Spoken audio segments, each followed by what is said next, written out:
Bueno, la teórica de hoy va a ser sobre cría cooperativa y cría comunal en aves.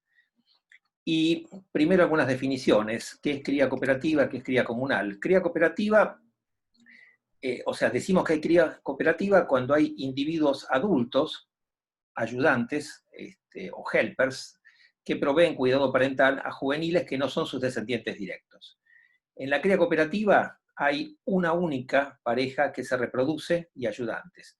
A diferencia de esto, en la cría comunal hay varias parejas que se reproducen y entonces hay adultos que le están proveyendo cuidado parental a crías que no son las propias, pero bueno, todos los adultos le proveen cuidados a las crías propias y de otros. La cría cooperativa ocurre con una relativa frecuencia en aves, aproximadamente el 9% de las especies de aves tienen cría cooperativa. Es menos frecuente en mamíferos y también se observa en algunas especies de peces, pero si analizamos dentro de las aves en particular, encontramos que es más frecuente dentro de los paseriformes y en particular en paseriformes de Australia. Y en mamíferos es más frecuente en primates. ¿Qué tipo de cuidado parental proveen los ayudantes? Bueno, puede ser alimentación, puede ser termorregulación, puede ser acicalamiento y defensa de las crías. Y eventualmente algunos autores consideran que los cantos de alarma o la alimentación de la hembra reproductiva, que aumentan el éxito reproductivo de los padres, también podrían considerarse ayuda por parte de los helpers. ¿Dónde encontramos cría cooperativa? Bueno, generalmente, y ahora vamos a ver un poco más en detalle esto, lo que tenemos es grupos familiares extendidos, o sea, una pareja reproductiva y su descendencia, que viven en territorios que son estables. Esto es lo más general. También tenemos cría cooperativa, en donde los ayudantes no están emparentados con los reproductores. Y ahí la pregunta es, bueno, ¿qué beneficio están obteniendo los ayudantes? Entonces, un poco las preguntas que surgieron a partir de los primeros estudios que mostraron cría cooperativa, que fueron para América fueron realizados por un ornitólogo Scatch, que bueno, se dio cuenta que había más de 2 adultos proveyendo cuidado parental a las crías en especies de aves del trópico. Las primeras preguntas fueron, ¿quiénes son los ayudantes? Si los ayudantes están ayudando, o sea, si están proveyendo algún beneficio a los reproductores, ¿y cuáles son esos beneficios? ¿Qué beneficios reciben los ayudantes? ¿Y por qué están ayudando en vez de reproducirse en forma independiente? ¿Por qué no dispersan y se reproducen en forma independiente cuando ya tienen la madurez reproductiva? Entonces, respecto a la pregunta de quiénes son los ayudantes, como les decía, en la mayoría de los casos de cría cooperativa, lo que tenemos son grupos familiares multigeneracionales, es decir, la pareja reproductiva con sus hijos, eventualmente hermanos, sobrinos, nietos, ¿no? Menos frecuentemente la pareja reproductiva con sus padres. O sea, es raro, digamos, que los abuelos sean helpers, si bien hay algunos casos por una cuestión probabilística, digamos. O sea, si son adultos reproductivos, se reproducen, y es poco probable que un ave llegue a la senescencia, o sea, que no sea reproductiva y esté viva. Entonces, Stephen Hamblen, que es un biólogo de la Universidad de Cornell y trabajó mucho en un sistema que vamos a ver más en detalle, hizo un relevamiento de la literatura, ya hace 25 años, sobre las especies en las que había grupos familiares multigeneracionales, es decir, especies en donde estaban los padres con sus hijos, o hermanos o sobrinos. Y él encontró que sobre 102 especies en aquel momento, ¿no?, de aves y 63 de mamíferos que tenían estas características, o sea que tenían grupos familiares multigeneracionales, el 96% de las aves y el 90% de los mamíferos tenían cría cooperativa.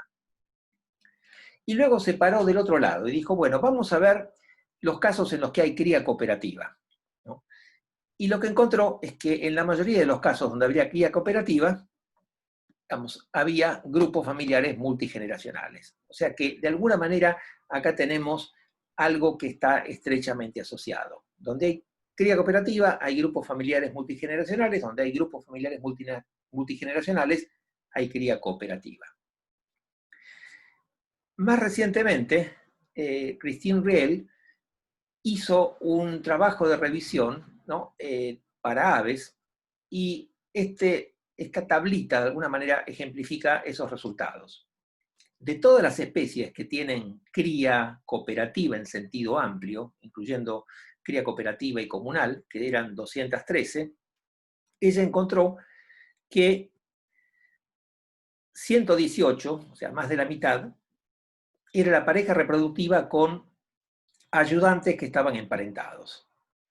40 era la pareja reproductiva con ayudantes que podían estar emparentados o no emparentados.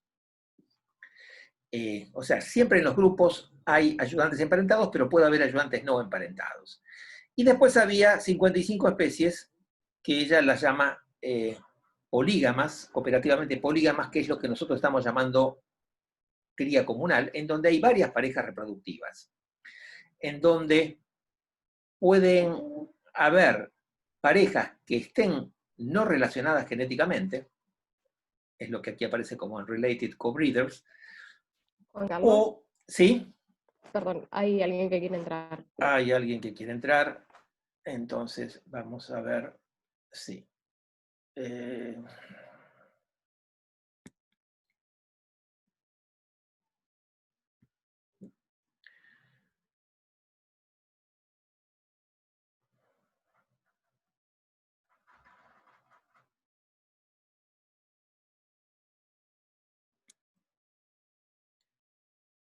Bueno, sigo. Entonces, teníamos que de estas 213, unas 55 caían dentro de la categoría de cría comunal, en donde hay varias parejas que se reproducen, y esas parejas pueden estar, emparentadas, 31 de las 55, no emparentadas, eran parejas que no tienen, digamos, parentesco genético, o puede ser una mezcla de parejas emparentadas y no emparentadas. Esta es un poco una situación más cercana a lo que sabemos hoy. Entonces, vamos a detenernos un poco con cuáles son los beneficios de la cría cooperativa. Y este tipo de gráfico es clásico y es el gráfico más común que ustedes van a encontrar en estudios de cría cooperativa, en donde lo que tienen en el eje Y es el alimento que se entrega al nido en función del número de ayudantes que tiene el grupo reproductivo. O sea, tienen una pareja que puede tener 3, 4, hasta más de 10 ayudantes en esta especie, y lo que se ve es que la cantidad de alimento que se entrega al nido aumenta con la cantidad de ayudantes. Este es el típico resultado correlacional que se muestra en la mayoría de los estudios de cría cooperativa. Al aumentar el número de ayudantes, aumenta la cantidad de alimento que se entrega al nido. Ahora, como cualquier estudio correlacional, uno podría plantear hipótesis alternativas. Por ejemplo, uno podría decir, bueno, tal vez los grupos que tienen más helpers están en lugares de mejor calidad y por eso tienen más helpers, y la cantidad de alimento no tiene que ver con lo que hacen los helpers, sino con que difiere el ambiente en donde están esos grupos. Entonces, de alguna manera, lo que uno tiene que hacer es un experimento. Ahora, hacer experimentos aquí implica manipular el número de helpers, implica tener grupos que tienen la misma cantidad de helpers y en uno de los grupos remover a los ayudantes y en ese caso ver que la remoción de los helpers está asociada a una caída en el éxito reproductivo de ese grupo. Esto no solamente es difícil, sino que es cuestionable éticamente, porque de alguna manera la hipótesis que uno va a testear es que haciendo la manipulación va a aumentar la mortalidad de los pichones. No hay muchos estudios, pero hubo algunos estudios que se hicieron y básicamente lo que mostraron es que si se removían a los ayudantes, disminuía el éxito reproductivo de la pareja. O sea, aquí tienen datos de una pareja, lo que tienen en el eje Y es el número de crías. Estos son réplicas, digamos, de 2 años en donde hicieron experimentos. En el grupo experimental se removieron los ayudantes, en el control no, y hay una diferencia importante de casi una caída, digamos, de más de un 70% del éxito reproductivo en este año y una caída de un 40% en este año. Esto es el promedio de los 2 años. O sea que, de alguna manera, si bien tenemos mayormente estudios correlacionales, yo les voy a mostrar ahora un trabajo correlacional en donde, de alguna manera, ustedes muestran, digamos, que los helpers están proveyendo ayuda a los padres, que esa ayuda a los padres implica un mayor éxito reproductivo en términos de número de crías, pero también una mayor supervivencia para los padres. Y es un estudio que se hizo en esta especie, que es una especie australiana, Malurus coronatus, que es una especie genéticamente monógama, que tiene cría cooperativa, y los grupos cooperativos están formados por una pareja reproductora y uno o más hijos de intentos reproductivos anteriores. Entonces, como les decía, este es un trabajo, tiene algunos años, pero muestra cómo un trabajo correlacional también puede presentar evidencias bastante convincentes. Entonces, lo que midieron estos autores es, bueno, lo primero es el estudio clásico correlacional, ¿no? Número de pichones por nido en función del número de ayudantes. 0 es la pareja sin ayudantes, un ayudante, 2 ayudantes, y lo que muestran es que el éxito reproductivo de la pareja aumenta con el número de ayudantes. O sea, el número de crías que abandonan exitosamente el nido aumenta con el número de ayudantes. Ahora, nuevamente, esto no descarta la hipótesis de que esto se deba a que parejas con ayudantes están en mejores sitios que parejas sin ayudantes. Entonces, lo siguiente fue mostrar que efectivamente, digamos, ese éxito reproductivo estaba asociado a que aumentaba la tasa de entrega de alimento. Y encuentran que con un helper se entrega más alimento al nido, con 2 helpers aún más. Esto también puede estar asociado a diferencias en el ambiente. Lo siguiente que ellos vieron es si esto afectaba la probabilidad de supervivencia de la pareja reproductora. Y lo que encontraron es que parejas que tenían un ayudante o 2 ayudantes tenían una mayor probabilidad de sobrevivir hasta la siguiente temporada reproductiva. Y que esto correlacionaba con la cantidad de alimento que entregaba la pareja reproductora. O sea, cuando la pareja reproductora no tenía ayudantes, entregaba más alimento que cuando tenía 1 o 2 ayudantes. O sea que de alguna manera aquí ya están mostrando que los ayudantes están entregando alimento y que esto implica que los padres trabajen menos y que esto correlaciona con una mayor supervivencia de los padres. Y finalmente lo que mostraron es cuál es la probabilidad de sobrevivir hasta la siguiente temporada reproductiva de padres, digamos, que, digamos, en función de la cantidad de alimento que habían entregado. O sea, los que no sobrevivieron habían trabajado más que los que sobrevivieron. O sea, nuevamente, son todos datos correlacionales, pero de alguna manera muestran, digamos, un panorama bastante consistente. Los ayudantes entregan alimento, esto implica que los padres necesitan proveer menos alimento, esto resulta en una mayor supervivencia de los padres. Entonces, y a su vez se produce el mayor número de crías. Con lo cual, los ayudantes están aumentando su éxito reproductivo en forma indirecta a través de producir crías adicionales. O sea, los padres producen crías adicionales como consecuencia de la ayuda de los helpers, pero también están aumentando la supervivencia de los padres, y eso, de alguna forma, están aumentando el éxito reproductivo residual de los padres al aumentar su supervivencia. Y eso también, digamos, se puede considerar fitness indirecto.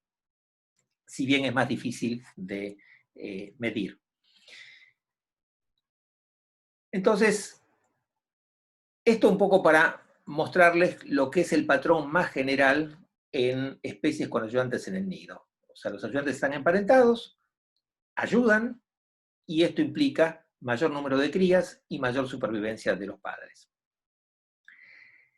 ¿Por qué los ayudantes ayudan? Y acá la pregunta primero va a ser en términos de mecanismos y después vamos a ir en términos de valor adaptativo. Bueno, el comportamiento parental, el comportamiento de proveer cuidado parental en aves está estrechamente relacionado con la prolactina, que es una hormona, bueno, que de hecho fue descubierta en aves. Y lo que tienen ustedes en este gráfico es el patrón temporal de concentración de prolactina en plasma para la pareja reproductora, ¿no? Y lo que tienen como día cero es el inicio de la puesta, cuando la hembra comienza a poner huevos, y luego, más o menos por aquí, esta línea punteada indica cuando eclosionan los pichones, y esta otra línea indica cuando los pichones se independizan. O sea que de alguna manera este periodo, que son casi 50 días, es el periodo de cuidado parental. Incubación y alimentación de los pichones y posteriormente alimentación de los juveniles a partir de este momento que abandonan el nido. Y ustedes fíjense que los niveles circulantes de prolactina en sangre, en plasma, aumentan tanto en hembras como en machos. Bueno, ¿qué pasa con los helpers? Con los helpers tienen exactamente el mismo patrón. O sea, hormonalmente, un ayudante es equivalente a un padre que está proveyendo cuidado parental. O sea, en términos de mecanismos, los ayudantes están, digamos, su comportamiento está modulado por prolactina de la misma forma que está modulado por prolactina el comportamiento del padre y de la madre. Yo les decía que los ayudantes generalmente son hijos de la pareja reproductora, pero puede haber situaciones en donde estén ayudando a hermanos o estén ayudando a sobrinos, y los coeficientes de parentesco cambian. O sea, si están ayudando a los padres a producir hermanos adicionales, el coeficiente de parentesco que tienen con esos hermanos es 0,5, son hermanos completos.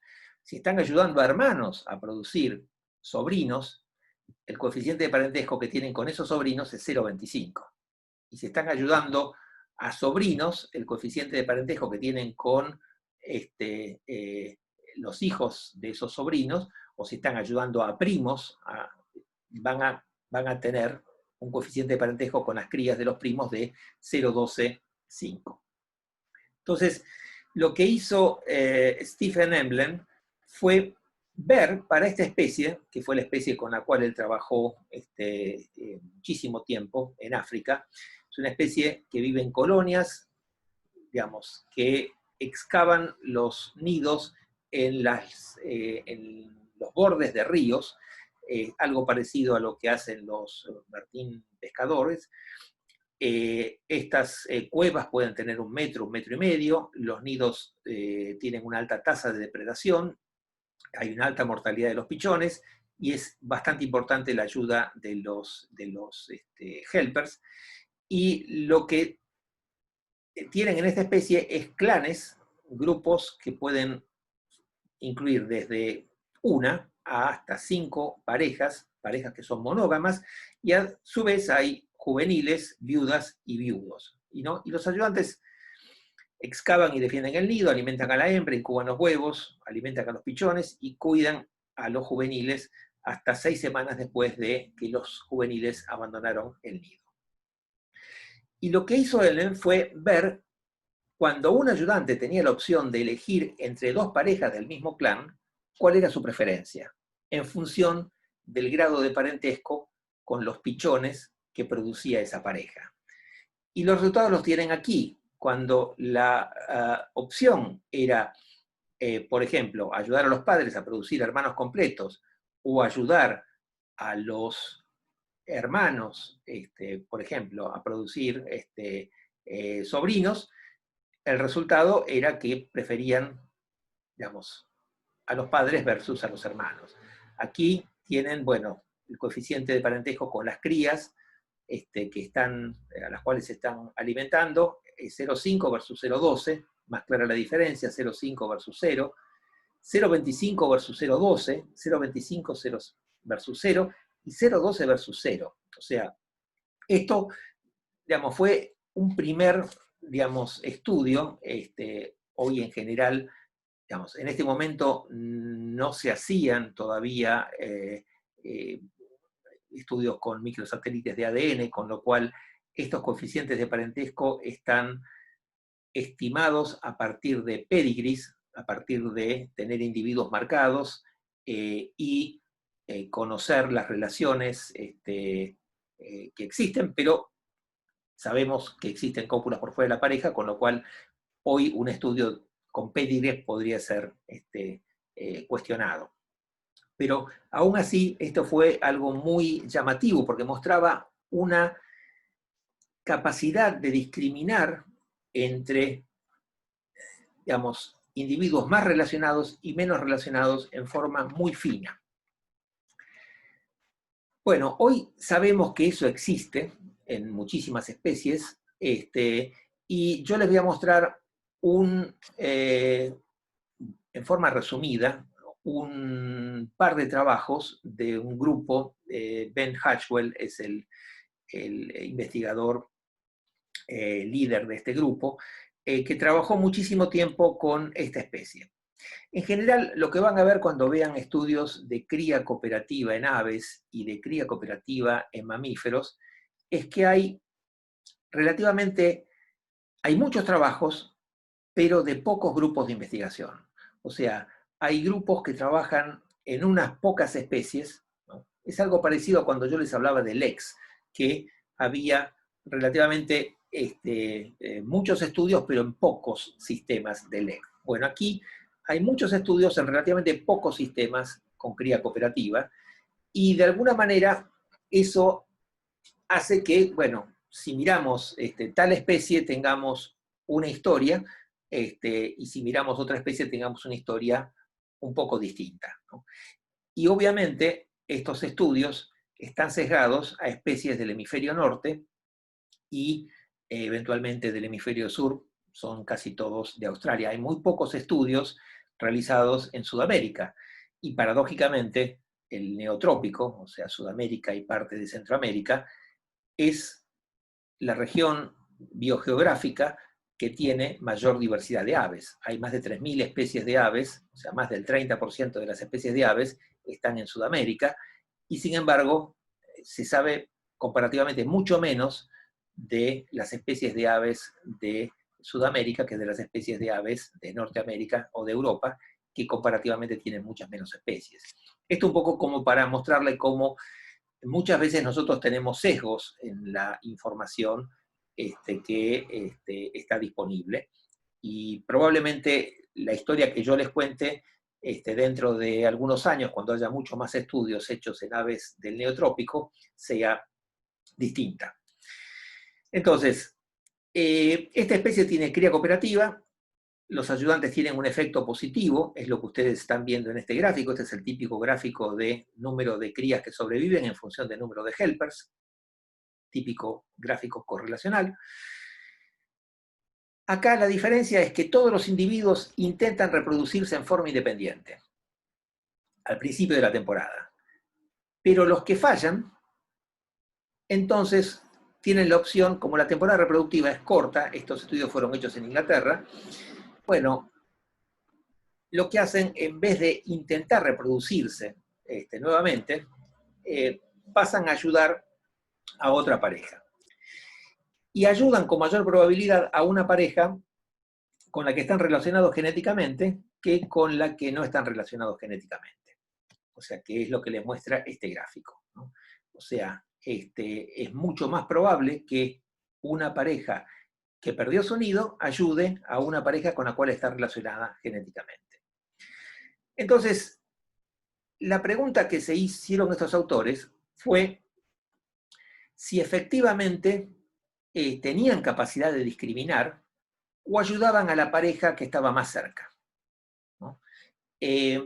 ¿Y por qué puede, o sea, porque uno podría decir, bueno, la hipótesis más simple es decir, ayuda al que está más cerca. Y si la población tiene un comportamiento viscoso, es decir, los individuos dispersan poco, la que está más cerca va a estar más emparentada en promedio que una que esté más lejos.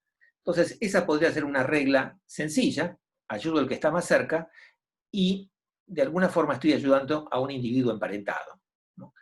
Y cuanto más cerca esté, más emparentado está. Si hay una correlación entre proximidad y grado de parentesco, bueno, básicamente no es necesario atribuirle ninguna capacidad de discriminar entre individuos más emparentados y menos emparentados, sino que la regla es ayudar al que está más cerca. Entonces lo que hicieron estos autores fue un experimento en donde manipularon, digamos, el grado de parentesco de... tomaron un nido focal, ¿no? Y ese nido focal tenía dos nidos a igual distancia, uno más emparentado y uno menos emparentado.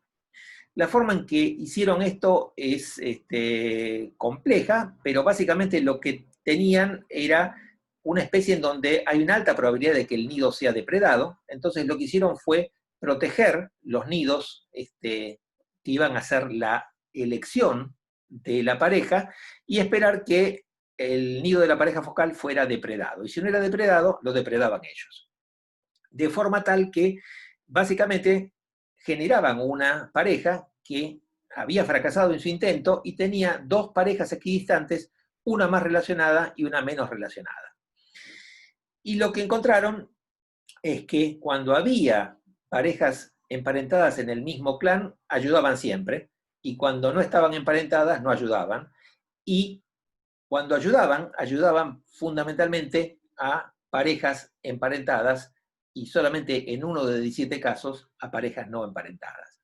O sea que aquí de alguna manera ellos controlaban experimentalmente la distancia, manipulaban el coeficiente de parentesco, digamos, y veían que a igual distancia preferían la pareja más emparentada que la menos emparentada. Entonces, la pregunta es cómo hacen para reconocer que está más emparentada o menos emparentada.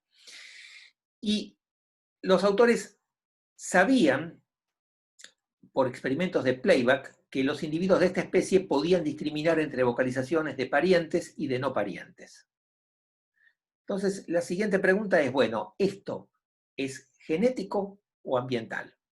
Ustedes recuerdan que cuando en la clase anterior vimos los experimentos de agresión en ardillas, bueno, se manipulaban claves ambientales y claves genéticas para ver si el reconocimiento era genético y ambiental.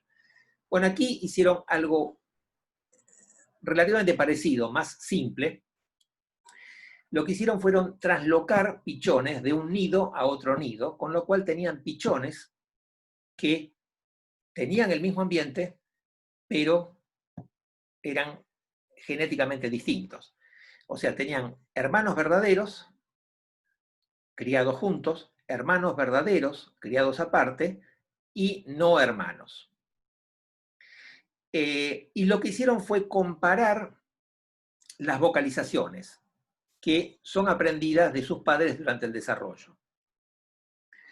Y las compararon simplemente, digamos, hay software que permiten analizar sonogramas que lo que van haciendo es ir superponiendo, digamos, los sonogramas y encuentran, digamos, un coeficiente de correlación. Cuanto más similares son dos sonogramas, mayor es el coeficiente de correlación. Y lo que encontraban es que el coeficiente de correlación era mayor para hermanos verdaderos criados juntos que para hermanos verdaderos criados aparte. Y a su vez, digamos, era igual, digamos, para no hermanos criados juntos. Y al mismo tiempo lo que hicieron fue comparar, digamos, las vocalizaciones de los pichones con las de su madre, pichones traslocados, con las de su madre verdadera y su madre adoptiva, y con su padre verdadero y su padre adoptivo. Y básicamente lo que mostraron es que aprenden esas vocalizaciones de sus padres adoptivos, pero que esto, de alguna manera, en condiciones normales no hay translocación de pichones. Esto fue lo que generó el experimentador. Eso permite reconocer a hermanos verdaderos. O sea que esta clave ambiental correlaciona con la similitud genética y les permite reconocer parientes, y eventualmente les permitiría elegir a qué pareja ayudar cuando su nido es depredado. O sea, pero como verán, la historia es la misma. Estamos hablando de crías emparentadas y que al momento de decidir a quién ayudan, ayudan a individuos más emparentados. O sea, que están, digamos, aumentando su fitness indirecto. Entonces, vamos a ir ahora a un ejemplo, y de este ejemplo, digamos, tómenlo como una caricatura, de alguna forma, para calcular, digamos, cuál es el fitness indirecto, cuál es el fitness directo. Vamos a ver un par de ejemplos. Y más que el ejemplo en sí, es hacer el ejercicio de ver cuál es el fitness directo y cuál es el fitness indirecto. Entonces, esta es una especie que fue muy estudiada en América del Norte. Es una especie que nidifica en un hábitat escaso, en forma de parches, viven entre parejas territoriales, y el 50% de las parejas tiene ayudantes. Los ayudantes pueden ser machos y hembras. Hay especies donde los ayudantes son machos, otras donde son hembras. Acá son machos y hembras de 1 o 2 años de edad. Y lo que ellos saben es que el 64% de los ayudantes ayudan a sus padres, 24% a uno de los padres, y solo un 4% a individuos no emparentados. ¿Por qué uno de los padres? Bueno, porque murió el padre o la madre, se generó una pareja de reemplazo, y entonces está ayudando, o sea, sigue en el mismo territorio, pero el territorio, digamos, si murió el padre es ocupado por otro macho, si murió la madre es ocupado por otra hembra, y entonces está ayudando a medios hermanos, porque ya no tiene un coeficiente de parentesco de 0,5 con sus hermanos, sino de 0,25, porque uno de los padres no es el padre genético. Entonces, esta tablita un poco resume los datos de estos autores, ¿no? Lo que tienen aquí es número promedio de pichones que produce una pareja sin ayudantes. Concentrémonos en la columna de la derecha de la tabla, que son parejas con experiencia. Estos son parejas sin experiencia. En promedio tienen 1,62 crías. En parejas sin ayudantes. Con ayudantes tienen 2,20. Bueno, la diferencia entre estos dos valores, 2,20 y 1,62, es el beneficio que generan los ayudantes, que es 0,58. Pero ese beneficio lo generan en promedio 1,9 ayudantes. Bueno, el beneficio, la contribución indirecta de un ayudante es 0,30, que es 0,58 sobre 1,9. Esto es el aumento del éxito reproductivo que produce un ayudante. Y esto, ponderado por el coeficiente de parentesco entre el ayudante y las crías que está ayudando a producir, es el fitness indirecto.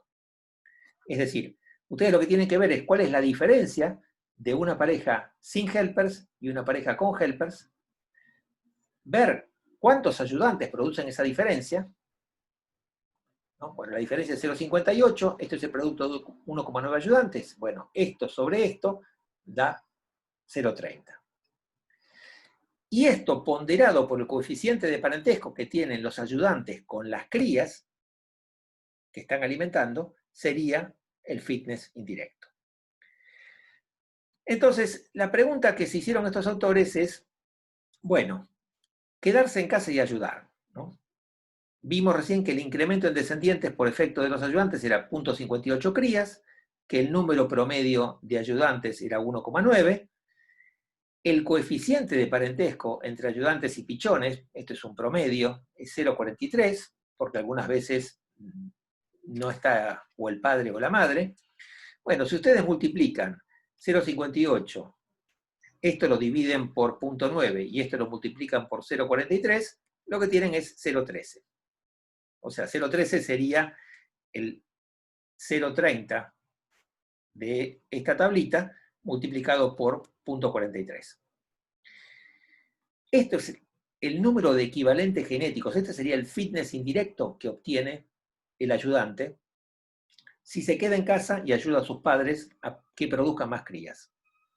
Ahora, la alternativa del ayudante es reproducirse en forma independiente, o sea, abandonar el territorio natal y reproducirse en forma independiente.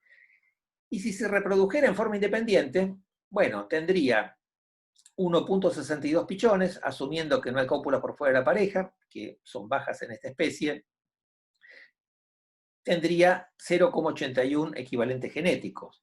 Y aún si se ponen en el peor escenario, que fuera una pareja sin experiencia, tendrían 1,03 crías por 0,5, daría 0,51 y algo, que es mayor que 0,13. Entonces, cuando uno hace esas cuentas para cualquier especie con ayudantes, lo que ve es que al ayudante le convendría reproducirse en forma independiente y no quedarse ayudando. O sea, el fitness directo, si se pudiera reproducir en forma independiente, es mayor que el fitness indirecto, que es quedarse en casa y ayudar a los padres. Entonces, ¿por qué los ayudantes no se reproducen en forma independiente? Pasó a ser la pregunta. Y aquí hubo dos, si ustedes van a la literatura de los 80, van a encontrar que durante mucho tiempo había discusiones respecto de si era saturación de hábitat o beneficio de la filopatría. Vamos a ver que en realidad es poner el énfasis en distintos aspectos, pero básicamente estamos hablando de lo mismo. La hipótesis de saturación del hábitat lo que dice es que hay restricciones ecológicas, no hay territorios disponibles y los ayudantes tienen que esperar a que queden territorios vacantes. Y esto se produce porque el dueño de un territorio vacante muere, cosa que ocurre todos los años. Y tiene que competir por esos territorios. La hipótesis del beneficio de la filopatría dice, bueno, en realidad hay territorios vacantes, pero territorios de mala calidad. Lo que están esperando los ayudantes es que se desocupen territorios de buena calidad. O sea, básicamente estamos hablando de lo mismo, estamos hablando de que no hay territorios disponibles. En su versión más dura no hay ningún territorio disponible, en su versión más blanda hay territorios disponibles pero de mala calidad. Y los ayudantes, de alguna manera, dispersan cuando hay territorios disponibles de buena calidad. Entonces, si uno tuviese que pensar en qué condiciones ustedes esperarían que de alguna manera, qué factores ecológicos van a influenciar o van a favorecer que se dé, digamos, evolucionen ayudantes en el nido. Bueno, ustedes esperarían que en especies donde hay un alto riesgo de muerte durante la dispersión, una baja probabilidad de obtener territorio, una baja probabilidad de obtener pareja, en última instancia, una baja probabilidad de reproducirse exitosamente, bueno, esto favorezca permanecer en el grupo natal como ayudante. Si el riesgo de muerte durante la dispersión es bajo, si la probabilidad de obtener un territorio es alta, si la probabilidad de obtener pareja es alta, y si la probabilidad de reproducirse exitosamente luego de establecido el territorio es alta, es muy poco probable que con estas condiciones ustedes encuentren una especie en donde los juveniles permanecen asociados al territorio natal. Porque en general el fitness directo es mucho mayor que el fitness indirecto. O sea, si se reproducen independientemente, les va mejor en términos de fitness directo que si ayudan a los padres a producir más crías. Ocurre que para reproducirse en forma independiente tienen que dispersar, tienen que obtener un territorio y tienen que obtener una pareja. Y si la probabilidad de morir dispersando es alta, la probabilidad de obtener un territorio es baja, la probabilidad de obtener pareja es baja, bueno, eso de alguna manera está devaluando ese fitness directo. O sea, lo que tienen en el territorio natal, ya está. Lo que pueden obtener en términos de fitness directo, digamos, depende de estos factores. Entonces, les voy a mostrar dos ejemplos sobre también evidencias correlacionales a favor de esta hipótesis de saturación de hábitat beneficio de la filopatría. Esta es una especie que tiene Melanerpes formicivorus, es una especie de carpintero que tiene ayudantes.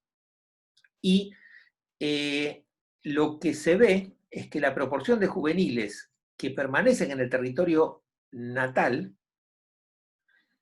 correlaciona negativamente con la proporción de territorios vacantes. Este gráfico es un gráfico que ustedes lo pueden dar vuelta en el eje Y y en el eje X. Fíjense que el eje X lo que dice es proporción de territorios que quedan vacantes y empieza en 100%, o sea, el origen de coordenadas es 100%. O sea, que ustedes podrían invertirlo y lo que tendrían es una asociación negativa clara. Y acá lo que dice es porcentaje de juveniles que demoran la dispersión.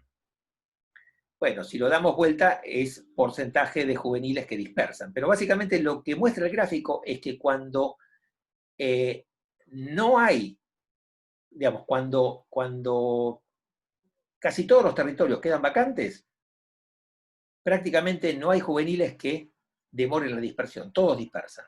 Y cuando no hay territorios vacantes, la mayoría demora la dispersión. En este caso, ¿por qué se producen los territorios vacantes? Por inviernos más o menos duros, o sea, cada uno de estos puntos corresponde a distintos años. Los autores medían qué porcentaje de territorios quedaban vacantes luego del invierno, y lo que veían es que cuando había más territorios vacantes, los juveniles dispersaban. Y a su vez, lo que veían es que la probabilidad de dispersar, el porcentaje de juveniles que dispersaban, digamos, perdón, el porcentaje de juveniles que demoraban la dispersión, es decir, que se quedaban con los padres, dependía de la calidad del territorio. Si el territorio era de buena calidad, el territorio de los padres, se quedaban más tiempo con los padres. Si el territorio de los padres era de mala calidad, lo abandonaban.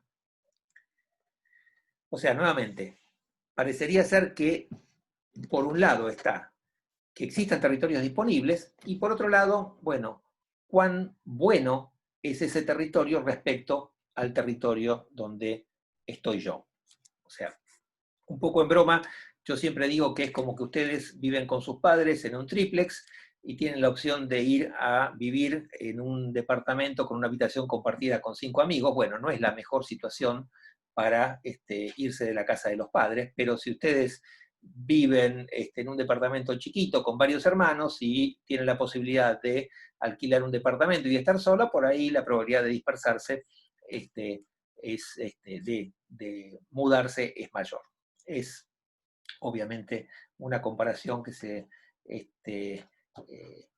con muchos elementos culturales, pero por ahí sirve para ejemplificar la situación, digamos, que enfrentan los juveniles que están en grupos familiares intergeneracionales, multigeneracionales. El otro ejemplo, y es el ejemplo que a mí me parece más contundente, fue un trabajo también de largo aliento, hecho en esta especie, Acrocephalus seycheliensis, que, como indica el nombre de la especie, es una especie que está en las Islas Seychelles, es una especie endémica de las Islas Seychelles, solamente está en las Islas Seychelles, y es una especie que estaba al borde de la extinción. En 1960 quedaban solamente 26 individuos. 26 era la población mundial. Entonces, en ese momento, y esto se debía a transformación de hábitat, ¿no? Comenzó un programa de conservación de la especie que comenzó con la restauración del hábitat. Y en relativamente poco tiempo, la población creció 10 veces. Ustedes lo que tienen en el eje Y del lado izquierdo es el número de individuos, en el eje Y del lado derecho el número de territorios, ¿no? Y esto básicamente muestra cómo la población, los puntos negros, fue aumentando desde 26 individuos hasta prácticamente 300, 350. Que de alguna manera podríamos decir que es la capacidad de carga de esa isla. Y si ustedes iban a estudiar esta especie antes de 1970, digamos, hasta 1973, 74, lo que hubiesen dicho, bueno, es una especie con monogamia social que no tiene cría cooperativa. Y si ustedes iban después del 75 o en el 80, habrían dicho, es una especie con monogamia social que tiene ayudantes en el nido. ¿Y cuándo ocurrió esto? Ocurrió cuando se ocuparon todos los territorios. Fíjense los puntos blancos, este es el número de territorios ocupados, y aquí, donde está esta flecha, es cuando comienzan a aparecer helpers. Es decir, cuando el hábitat se está saturando y la población sigue creciendo, aparecen helpers. Aparecen individuos que permanecen asociados al territorio de sus padres. De alguna manera, este fue un experimento natural. O sea, la restauración de hábitat generó que aumentara la población. Hasta ese momento había más territorios que parejas. Al aumentar la población, se satura el ambiente y aparecen grupos familiares. Y nuevamente, lo que tenemos en el gráfico inferior es el porcentaje de juveniles que demoran la dispersión en función de la calidad del territorio natal. Si están en un territorio de baja calidad, bueno, son menos los que demoran la dispersión. Si están en un territorio de alta calidad, permanecen más tiempo asociados con los padres. Si esto no les convenció, tengo más para mostrarles, porque como parte de este programa de conservación de la especie, lo que hicieron fue una translocación de individuos, o sea, una vez que se llegó a la capacidad de carga en la isla donde quedaba la población remanente, lo que dijeron es, bueno, vamos a hacer una reintroducción en una isla donde esta especie fue extirpada.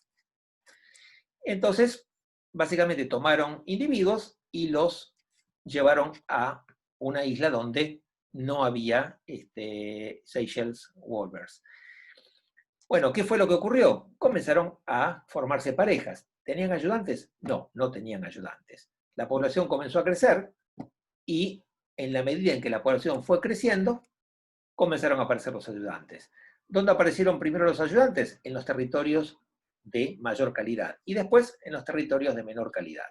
O sea que de alguna manera ustedes tienen un experimento natural, una réplica de ese experimento natural con la translocación y el resultado fue el mismo. O sea, si el hábitat no está saturado, no hay ayudantes. Cuando el hábitat comienza a saturarse, aparecen ayudantes. ¿En dónde aparecen primero los ayudantes? En los territorios de mayor calidad. O sea, permanecen asociados a los padres cuando los territorios son de mayor calidad. Si son de mala calidad, dispersan. Y finalmente, digamos, dispersan también desde territorios permanecen asociados a los padres en territorios de mala calidad. Porque ya no hay más territorios disponibles, ni de buena ni de mala calidad. Entonces, un poco esto es para mostrarles una serie temporal, y fíjense que esta serie temporal va desde 1959 hasta el 2006, es una serie temporal de casi 50 años, ¿no? O sea, en donde lo que hicieron los autores fue mostrar qué porcentaje de los territorios tenía ayudantes en función del porcentaje de saturación de los territorios. Obviamente estos puntos corresponden a cuando la población era muy pequeña, estos puntos cuando la población es muy alta, y básicamente lo que entienden ustedes aquí es la misma asociación. Cuando está más saturado el hábitat, hay más juveniles que permanecen asociados con sus padres. Cuando el hábitat está menos saturado, los juveniles dispersan. O sea que de alguna forma lo que, digamos, está explicando que los juveniles no se reproduzcan en forma independiente es la ausencia de condiciones para reproducirse en forma independiente, mayormente territorios. Yo les mencioné en algún momento que podía morir el padre o podía morir la madre y que eso cambiaba los coeficientes de parentesco. Para la mayoría de las especies de aves, la probabilidad de sobrevivir de un año al año siguiente es aproximadamente de 0,5. ¿No? Entonces, ¿cuál es la probabilidad de que el padre y la madre hayan sobrevivido de un año al siguiente? Bueno, 0,5 al cuadrado, 0,25. Lo que esperaría uno, si esto fuese así, es que en un 25% de las parejas hayan sobrevivido el padre y la madre, en un 25% hayan muerto el padre y la madre, y en el 50% haya muerto el padre o la madre. Esto es una simplificación. Ahora, en ese 75% donde murió uno o ambos miembros de la pareja, los coeficientes de parentesco cambiaron. O sea, si ayudan a esa pareja, van a estar ayudando a producir medios hermanos o directamente individuos no emparentados. Y dejemos de lado que hayan muerto los dos. Si murió el padre o murió la madre, lo que tenemos son reemplazos, ¿no?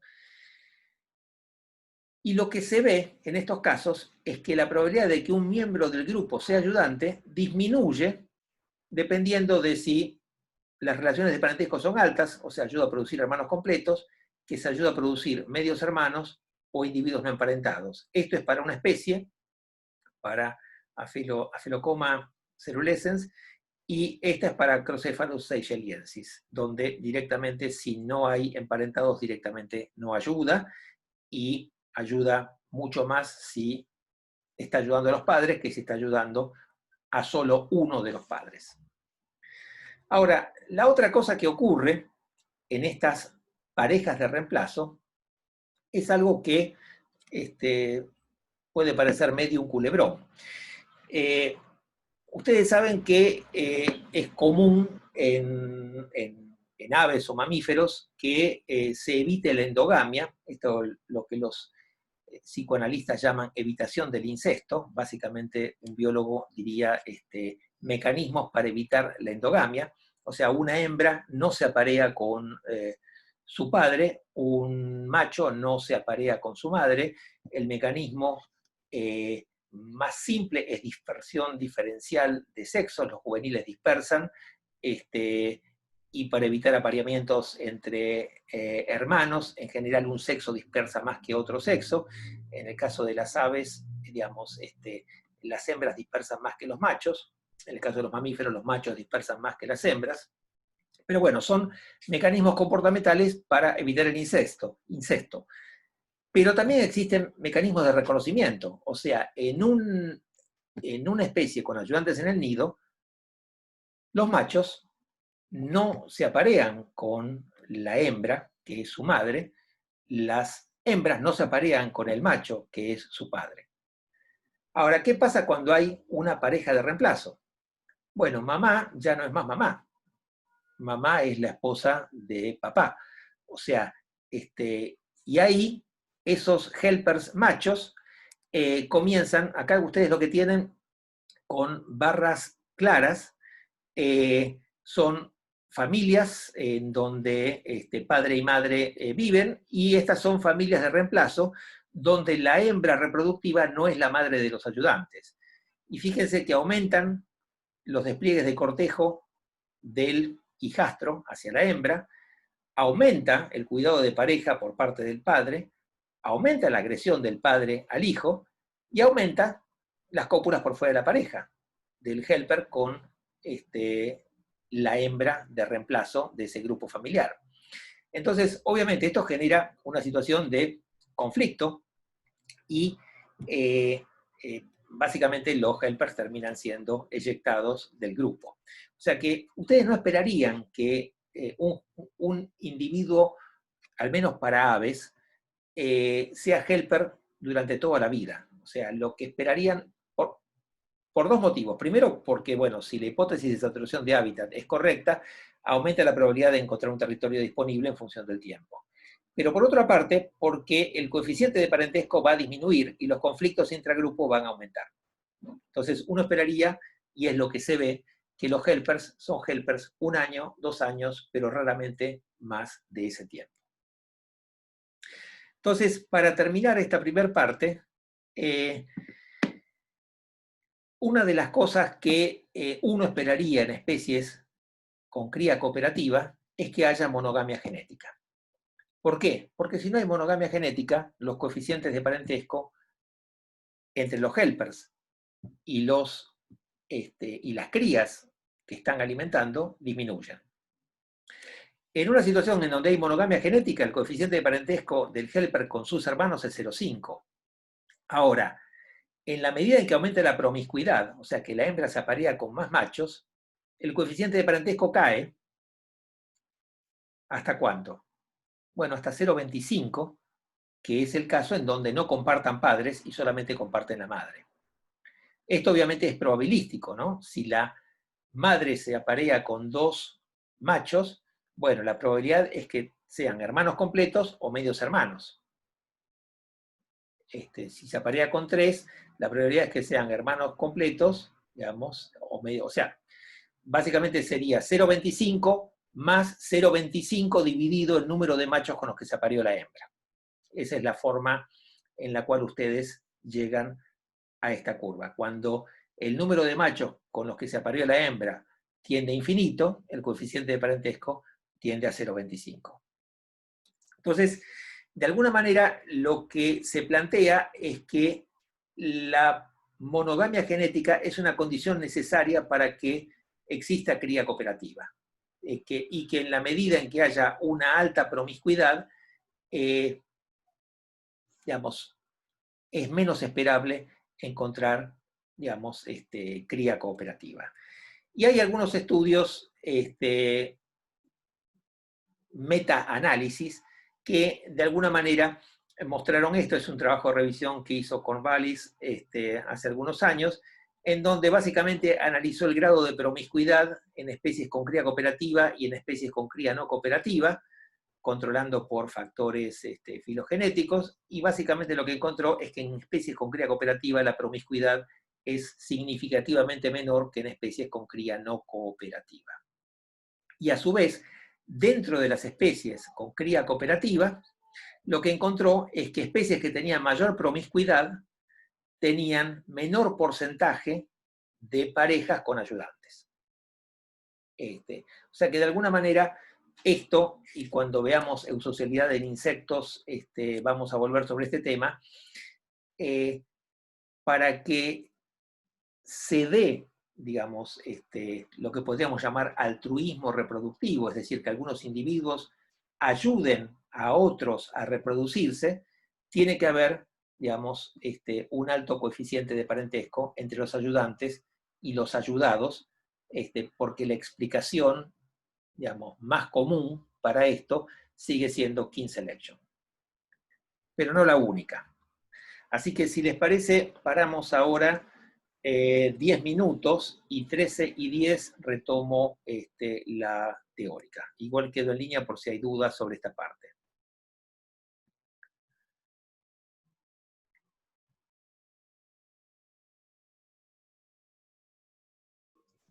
Juan Carlos, una pregunta. Sí. No, si es de esto, preguntamos porque lo mío es de hace otras clases.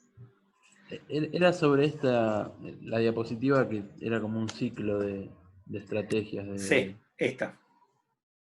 O sea, ¿es un ciclo No, per se dentro de la misma especie o como no, estrategias? Esto es un modelo, es una manera de poner gráficamente lo que les decía. Ustedes esperarían que si hay monogamia, baja promiscuidad y una alta relación intragrupo, esto favorezca, si las condiciones ecológicas son las apropiadas, cooperative breeding, pero en la medida en que haya una alta promiscuidad, aún no habiendo territorios disponibles, eso favorecería,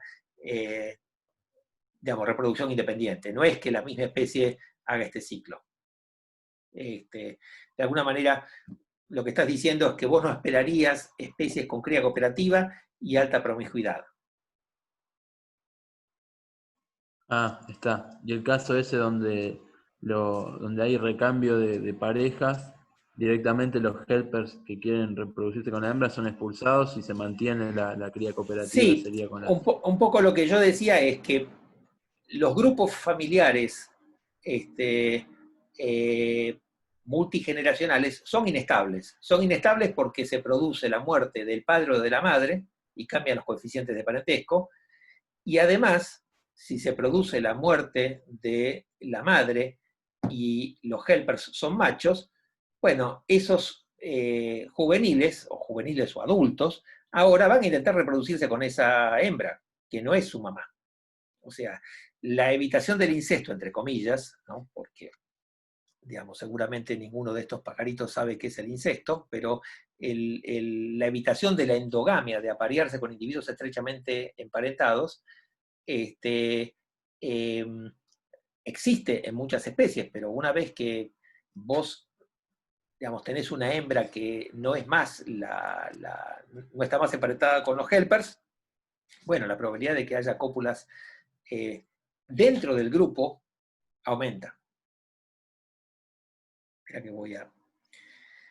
Ok, gracias.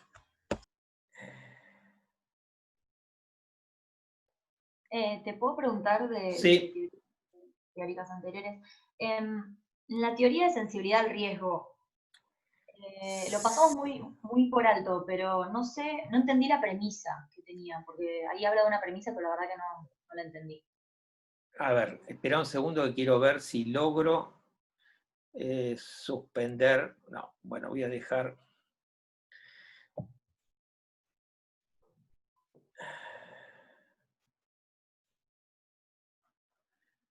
Estoy tratando... A ver acá.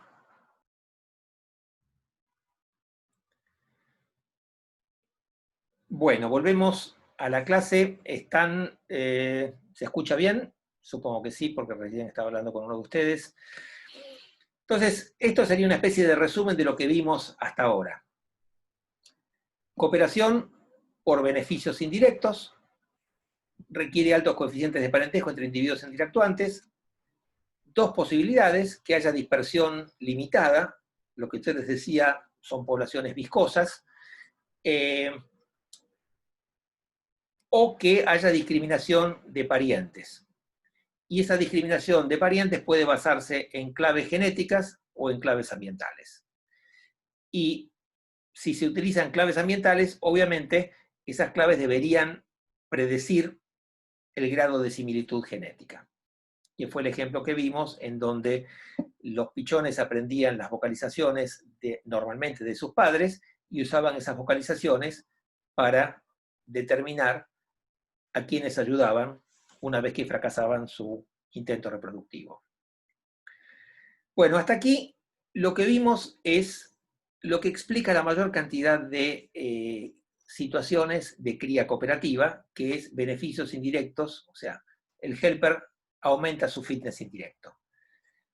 Pero tenemos algunos casos raros donde los ayudantes no están emparentados con la pareja reproductiva. Y este es un ejemplo que lo van a encontrar en libros de texto. Es un trabajo bastante viejo y es un trabajo que sería fantástico que alguien repitiese. Pero más allá de si uno cree o no cree en estos resultados, me parece que es un buen ejercicio para analizar cómo calcular fitness directo y fitness indirecto. Es un martín pescador africano, y en esta especie lo que existen son dos tipos de ayudantes. Ayudantes primarios, que están genéticamente relacionados con la pareja reproductiva, y ayudantes secundarios que no están relacionados genéticamente con la pareja reproductiva. Entonces, lo que tenemos aquí es el alimento que entregan el macho y la hembra, el helper primario y el helper secundario. Bueno, el helper secundario trabaja mucho menos que el primario. Ustedes dirán, bueno, claro, sí, no está emparentado. Pero lo que uno esperaría es que no trabajara nada. O sea, directamente, ¿para qué está entregando el alimento a pichones que no están emparentados con él? ¿No? Entonces, o dicho de otra manera, ¿cuál es el beneficio que están obteniendo los ayudantes secundarios?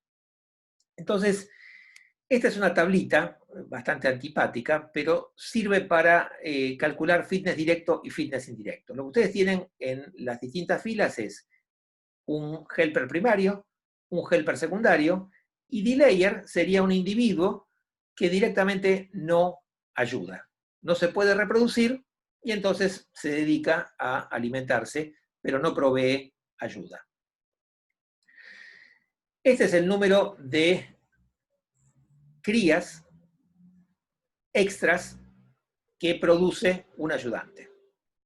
Este es el coeficiente de parentesco entre el ayudante y las crías extras.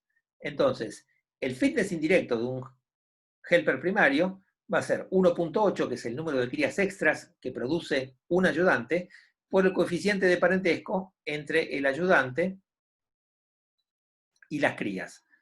1.8 por 0.32 da 0.58. ¿Cuál es el fitness indirecto de un helper secundario? 0. 0 porque el coeficiente de parentesco es 0. Por más que ayuda a producir crías extras, el coeficiente de parentesco es 0, con lo cual el fitness indirecto es 0. Y el de un delayer, bueno, obviamente es 0, porque no está ayudando a producir crías extras. Entonces, esto sería el fitness indirecto y el fitness, digamos, el fitness indirecto que obtiene un helper primario o secundario en este primer año. Lo que los autores dicen es que al año siguiente, ¿no?, estos helpers tienen la probabilidad de reproducirse en forma independiente. Entonces, este es el número de crías que produce un individuo que se está reproduciendo. R es el coeficiente de parentesco con sus crías, asumimos que no hay cópula por fuera de la pareja. S es la supervivencia entre el primer año y el segundo año. S es la supervivencia. Sí. Y M es la probabilidad de encontrar una pareja. Entonces, básicamente, la probabilidad, o sea, el fitness directo de un helper primario va a ser las crías que produce por el coeficiente de parentesco con las crías, pero para esto tuvo que sobrevivir, o sea que esto está ponderado por la probabilidad de sobrevivir, y encontrar una pareja. O sea que si hacen 2,5 por 0,5 por 0,54 por 0,60, les da 0.41, que sería el fitness directo que tiene un helper primario si se reproduce en forma independiente. El secundario produce la misma cantidad de crías, tiene el mismo coeficiente de parentesco, pero tiene una mayor probabilidad de sobrevivir y una mayor probabilidad de obtener pareja. Y esto le da 0.84. Mientras que a un delayer tiene una probabilidad de sobrevivir similar, pero una menor probabilidad de obtener pareja. Entonces, básicamente los autores lo que dicen es, ¿qué beneficio está obteniendo el helper secundario? Beneficios directos. O sea, al ayudar, aumenta la probabilidad de obtener pareja. ¿Cuál es la pareja? Bueno, generalmente es la hembra a la que está ayudando, porque hay una alta mortalidad de individuos, y cuando muere el macho, el helper secundario es el que pasa a ocupar el lugar del macho. Estos números, yo diría que están bastante dibujados, y probablemente la historia sea más complicada que esto, pero de alguna manera es un ejercicio que sirve para ver cómo calcular fitness indirecto y fitness directo, y cómo es importante tener en cuenta la supervivencia y la probabilidad de conseguir pareja. O sea, el momento de, que es lo que yo les decía antes, si ustedes tienen una especie con una alta mortalidad en la dispersión, una baja probabilidad de conseguir pareja, el futuro está devaluado y eso favorece que permanezcan asociados al territorio natal. Perfecto, hasta aquí cría cooperativa. En lo que queda de la clase voy a hablar de cría comunal y me voy a referir fundamentalmente a un grupo cría comunal en aves. La clase próxima vamos a hablar de cría comunal en mamíferos. Me voy a referir a un grupo que es un grupo filogenéticamente emparentados, está dentro del orden de los cuculiformes y es una familia Crotophagidae que tiene 4 especies, 3 especies de un género que es Crotofaga, y otro género que es el pirincho, que es el género Huira, ¿no? En realidad son 4 especies, y estas 4 especies tienen la particularidad de que tienen cría comunal. Es decir, que hay varias parejas que comparten el nido. Entonces yo primero les voy a hablar de la especie más familiar, que es el pirincho, que probablemente ustedes lo hayan visto alguna vez, y van a ver que es una historia que tiene un montón de interrogantes. Esta especie fue muy estudiada por el grupo de Regina Macedo, que es una bióloga de la Universidad de Brasilia, y Regina trabajó durante los 90 y parte de los primeros años de este siglo con esta especie, hasta que un día se cansó, digamos, de trabajar mucho y obtener pocos datos, y se cambió a una especie más accesible. Y les voy a mostrar un poco los interrogantes que quedan, o sea, que sirve como introducción a la otra especie en donde tenemos una historia más redondita. Viven y nidifican en grupos de hasta 13 miembros. La moda es 6, generalmente son números pares, ¿no? Son varias parejas que nidifican en forma comunal, o sea, tienen, digamos, un nido en donde distintas hembras ponen huevos, ¿no? Hembras que supuestamente son monógamas con su pareja social. Estos grupos permanecen asociados por varios años. Es muy raro encontrar que se reproduzca una sola pareja. Acá, digamos, Regina lo que dice, si bien no hay muchos estudios genéticos, es que el sistema de apareamiento es poliginándrico. Las puestas tienen en promedio 8 huevos, pero puede llegar hasta 26. Y lo que se ve es que casi la totalidad de los nidos pierden huevos, y esta pérdida de huevos se debe a que hay hembras que arrojan los huevos de las otras hembras. Además, en el 38% de los nidos hay infanticidio, o sea, hay hembras o machos que matan pichones, que se supone no son los propios.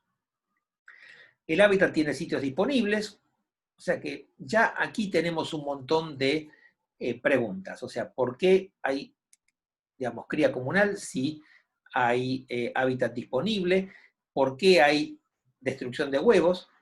¿Y por qué hay infanticidio? Y básicamente lo que se ve es que las hembras que comienzan a poner huevos o sea, las hembras que comienzan primero la puesta, ponen más huevos que las hembras que comienzan la puesta más hacia el final, pero a su vez pierden menos huevos. O sea, la barra negra muestra qué porcentaje de los huevos fueron volcados, ¿no? Y qué porcentaje, la barra blanca, fueron incubados. Y ustedes ven que si bien la primera hembra, la que empieza a poner primero, pone más huevos, es la que termina teniendo mayor cantidad de huevos incubados, mientras que la última pone menos, pero pierde casi todo. Y esto es raro, ¿no? O sea que básicamente es preferible empezar primero. Estos serían huevos puestos y huevos incubados de la primera y la segunda hembra versus la cuarta y la quinta. Bueno, la historia tiene un montón de signos de interrogación, y como les decía, si ustedes revisan todos estos trabajos, serán una decena de trabajos, es como que no se entiende cuáles son los beneficios de la cría comunal y cómo se resuelven esos conflictos. Y por otra parte, uno tendería a pensar cómo se reconocen, cómo la hembra reconoce qué huevos tirar y qué huevos no tirar, ¿no? Entonces, una de las cosas que había planteado, digamos, que se había planteado como hipótesis, es que el reconocimiento era por la apariencia de la cáscara de los huevos.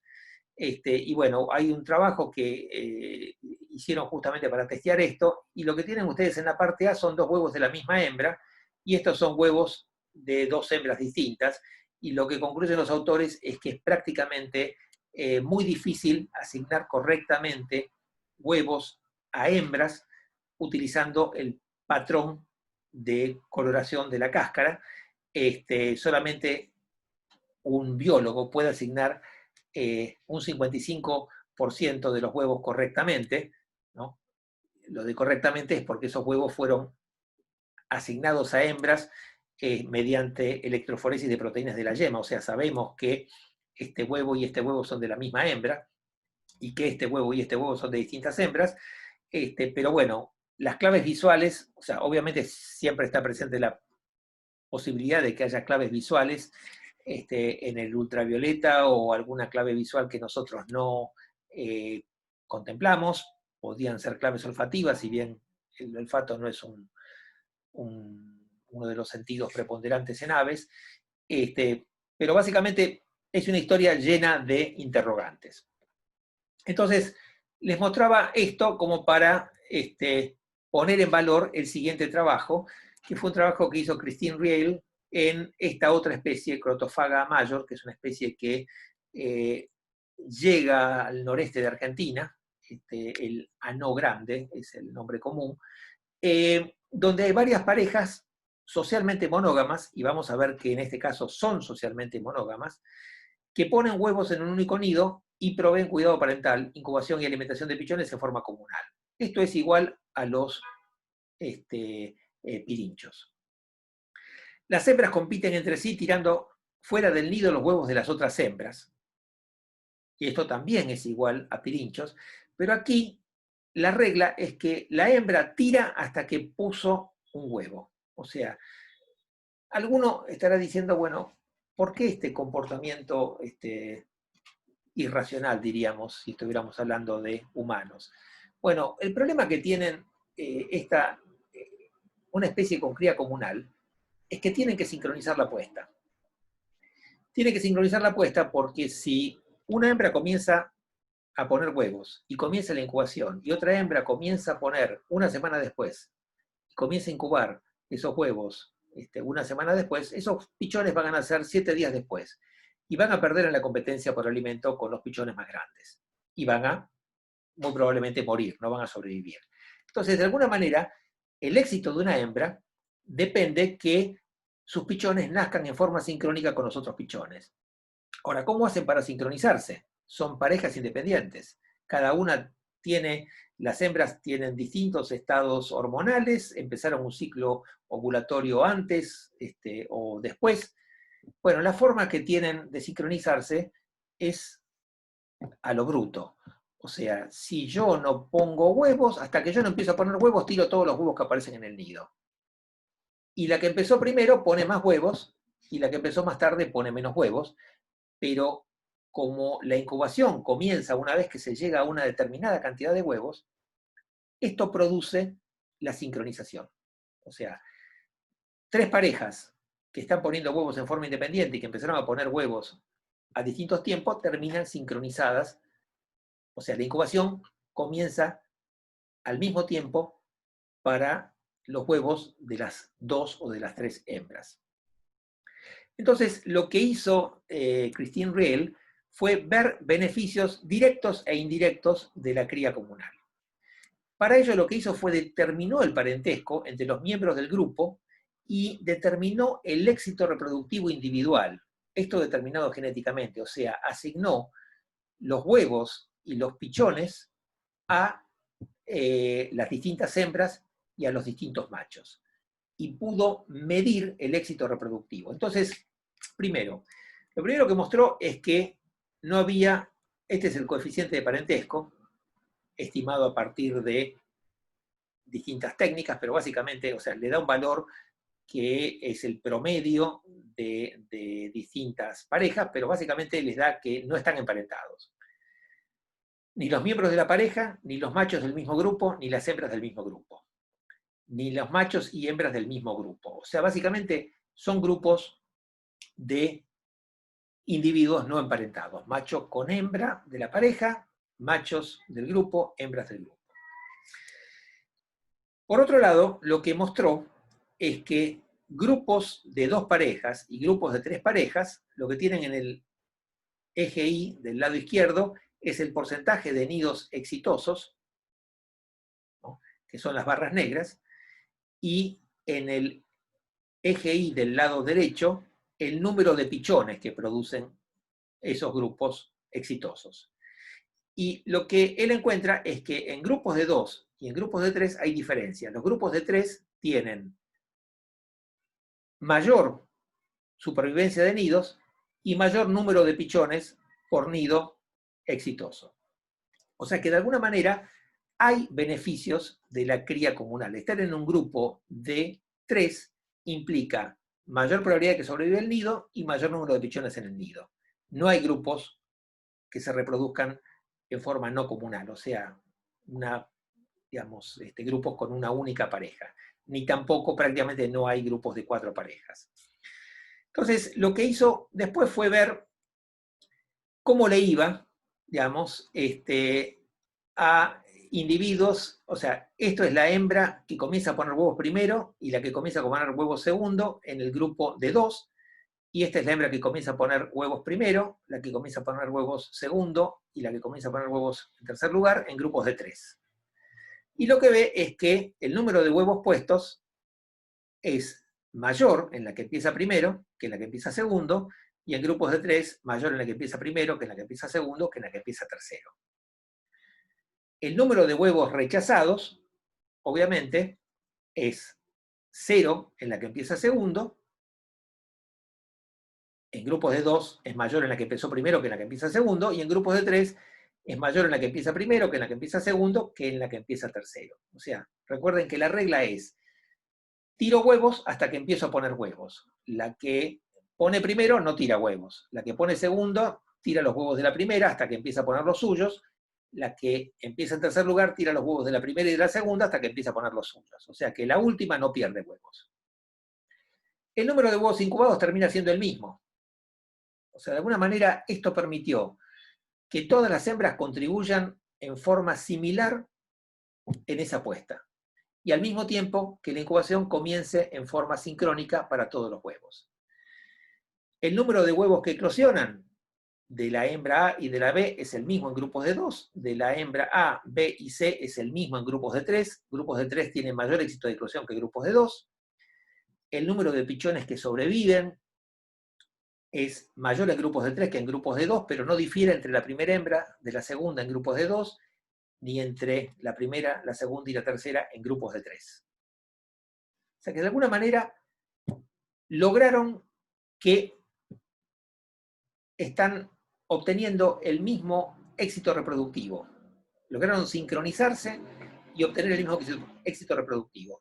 Alguno dirá, bueno, claro, pero la primera hembra puso más huevos, y si uno lo que se fija es pichones por huevos puestos, bueno, la A tiene un cociente menor que la B, y en grupos de 3 la A tiene un cociente menor que la B, y la B un cociente menor que la C. O sea, ¿por qué? Porque la C no perdió huevos, y tiene el mismo número de pichones. Bueno, lo que dice la autora es que, si bien esto es así, estos grupos son estables, y en distintos eventos reproductivos, la que empieza primero es una hembra distinta, no es siempre la misma hembra. Con lo cual, algunas veces le toca ser primera, otras veces le toca ser última, y en promedio están obteniendo el mismo éxito reproductivo a lo largo del tiempo. Entonces, de alguna forma, lo que tenemos acá es una situación en donde lo que existe es mutualismo. O sea, y el mutualismo lo pueden ver en este gráfico. O sea, grupos de 3 tienen mayor éxito que grupos de 2. Y grupos de 2 que grupos de 1, que casi no existen. Grupos de 4 son muy pocos. Entonces, básicamente lo que tenemos es que los conflictos se resuelven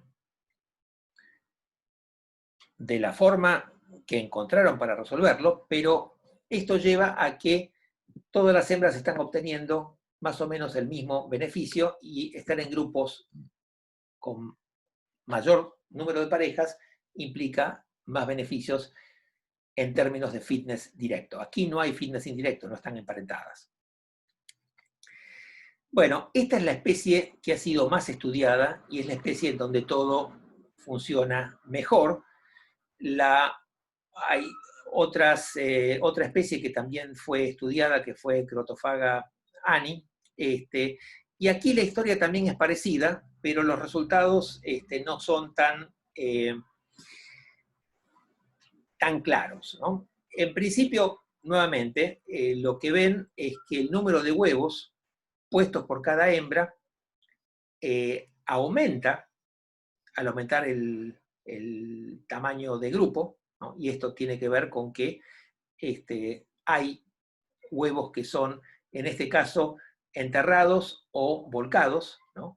Fíjense que el número de huevos enterrados o volcados aumenta al aumentar el tamaño del grupo, o sea que ustedes tienen una situación similar a la anterior.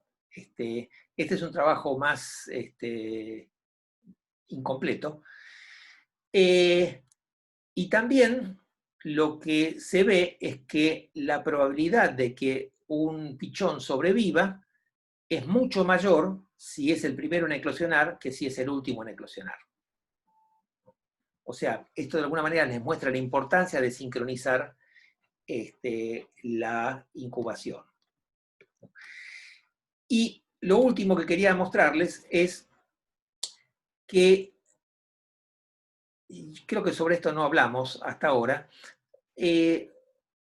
existen lo que se llaman efectos maternos, que para el caso de las aves uno de los efectos maternos más estudiados es la testosterona que la madre deposita en los huevos, que esa testosterona está en la yema, y esto afecta el crecimiento, la morfología y la supervivencia de los pichones. Y huevos con mayores niveles de testosterona implican pichones que son más agresivos. Entonces, una de las cosas que se planteó es si las hembras de esta especie podían manipular, digamos, a los la competitividad de sus pichones, digamos, agregando más o menos testosterona en los huevos.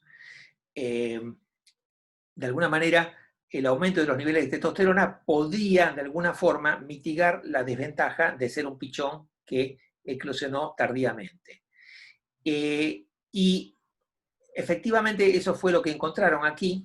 O sea, estos son huevos puestos tempranamente, estos son testosterona medida en picogramos por miligramo de yema. Y fíjense que los huevos puestos tempranamente tienen menos testosterona que los huevos puestos tardíamente. O sea, de alguna manera la hembra aumenta la probabilidad de supervivencia de esos huevos colocando más testosterona en los huevos. Ahora, lo que no encontraron los autores, que era una de las cosas que buscaban, es que difiera dependiendo del grado de competencia que se da en el grupo. O sea, estos son grupos donde hay una hembra, 2 hembras, 3 hembras, 4 o 5 hembras, y no difieren la concentración de testosterona que pone una hembra en los huevos en función de si está, entre comillas, compitiendo con varias hembras o está sola. Sí difiere en función de los huevos que pone al principio y los huevos que pone al final. O sea, un poco con esto quería mostrarles, bueno, que dependiendo qué historia vea uno, tenemos una historia que más o menos cierra bien, como es la que vimos con Crotophaga major, en donde de alguna forma los resultados muestran que las hembras sincronizan el inicio de la incubación y obtienen el mismo fitness, y otros en donde no sabemos muy bien qué es lo que está pasando, que es el caso de pirinchos o este caso que ha sido menos estudiado. Obviamente son especies difíciles de estudiar porque, como siempre digo, si ustedes tienen cría comunal, si ustedes tienen, digamos, que cada pareja produce su nido y tienen una población de 100 individuos, van a tener 50 nidos, pero si ustedes lo que tienen es una población de 100 individuos y los nidos son de a 5 parejas, y bueno, ustedes van a tener, digamos, 10 nidos y no 50 nidos.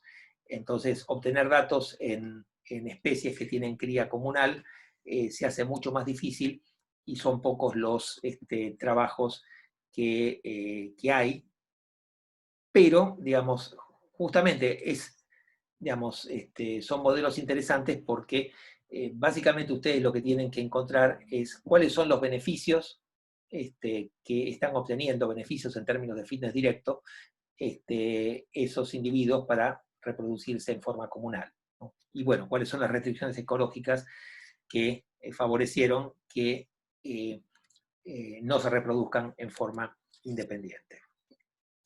Creo que esto es todo, sí, todo lo que tenía por hoy. Quedan un rato por si hay preguntas. Yo quedo en línea y el jueves continuaríamos con cría cooperativa y comunal en mamíferos.